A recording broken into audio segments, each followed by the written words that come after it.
What have you heard about this roundabout? Locally, people know that this is a roundabout where you have to be very careful.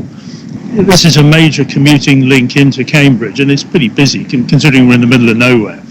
So certainly the people living in Babraham and the people at the Babraham Institute nearby, they all say to approach this roundabout with caution. And there seems to be two problems, one of which is that the way that it's designed, when you're coming up to it, you don't expect it to be quite in front of you, so people suddenly have to aim off a bit. But the other problem, which is what I got the county council to do some research on, is that whether the surface of the roundabout is defective, because that seems to be the cause of the spinning that people have been reporting. Apparently there were 8 spins. Yeah, I've heard that, and I guess it depends, at what time of day. If the road surface is wet, that probably doesn't help.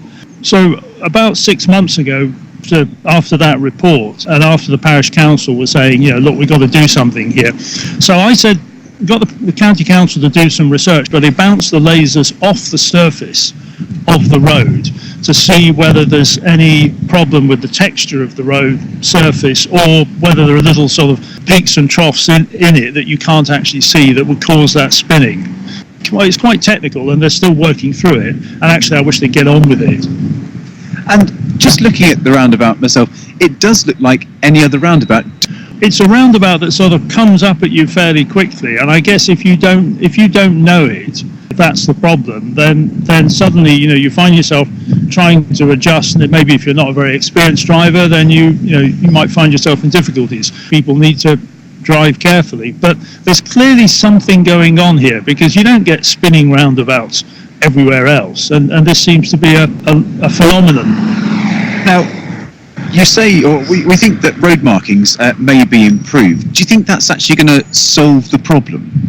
I think it will certainly solve the problem of giving people more notice that this is a roundabout that you've got to respect. But I'm pleased that the county council have said that that's something that they think they can do. But this underlying issue of the surface of the road is another matter, and what you wouldn't want to do is just change the road size and we still have this spinning problem. That's the thing that is probably more dangerous, because if a car goes into a spin and people don't know what they're doing and it's a busy time, then you could have a major accident.